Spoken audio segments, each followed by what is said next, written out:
Hello dear students and welcome back to my channel. In today's video, I'm going to explain the poem Fear taken from Inter Second Year English. If you want to understand this poem in just 5 minutes, then watch the video till the end. So this poem Fear was written by Khalil Gibran. He was a Lebanese American poet, means he was born in the country Lebanon. Now, Lebanon is a small country between Syria and Israel. It's a Middle Eastern country.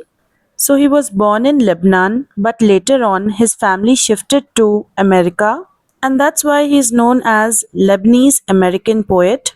So, he was not only a writer but a poet and an artist. He used to make paintings and drawings, that's why he was an artist. He was also a philosopher, means a person who thinks about life, truth, what's right and what's wrong very deeply. So Khalil Gibran has written many famous works and a few are The Prophet, The Broken Wing and The Madman. All these are three different books which are written in different years as well. So Khalil Gibran was born into a Christian family but he was very spiritual by nature. So he did not follow just one religion. So this was all about the poet. Now let us understand the poem Fear. This poem talks about what are the different fears human beings have. Means human beings are scared of what things in life.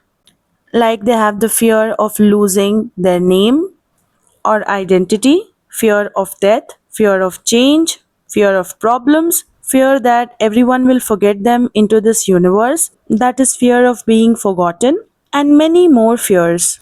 The poet wanted to pass a message to all the human beings about fear, so he gave the example of two water bodies. First water body is a river which is small in size and the poet calls the river as she. This means that the poet wants to give human characteristics to a non-living thing, river. It is called personification when you give human characteristics to non-living things. The river is scared to enter into the ocean water. It is a small water body and the ocean, it's a very large water body. So the river looks back at all the villages, forests and mountain tops because it does not want to lose its identity. It thinks that its personal identity will be lost after it enters into the ocean water. It's an obvious thing that we cannot differentiate between river water and ocean water once they are mixed, right? So the river wants to go back, it trembles, it shakes in front of the ocean, but it cannot go back. Nobody can go back because to go back is impossible.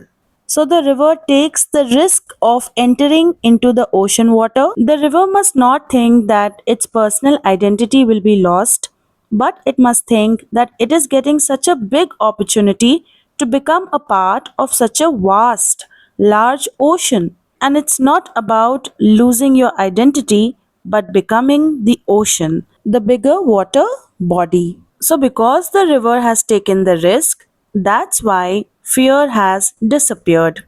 So, the poet wants to say that if we accept change, we have courage, we forget the past, we face challenges, we become great. So, if we want to achieve big things in life, then we also need to believe ourselves and take risk to move ahead to become a better person, a higher person. I'll give you one short example that if a person wants to go abroad and work, but he's having this fear that if he goes abroad and he doesn't get a job, then what will happen? He's having this fear whether the society will accept him or not, or whether he'll get influenced by the Western culture. So, in such a situation, what should a person do? Should he keep the fear inside himself and keep thinking negatively and not take any action in his life? Or should he think positively? Yes, students, he must think positively and he must take risk in his life. Only then the fear will disappear.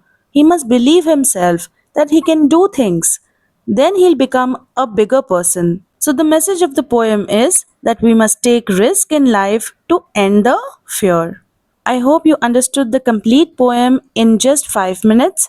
If you want to write the summary in the exam, so what you can do is first write the poem's name, then the poet's name, then a few lines about the poet, and then Whatever points you can see in the mind map, just make sentences of it. And yes, don't forget to add the message at the end. If you want to understand other lessons just in 5 minutes, then do check out my playlist which is given in the comment section of Inter Second Year. I hope you understood this poem very clearly, and if you did, don't forget to like, share and subscribe, and most importantly, hit the bell icon for my next video.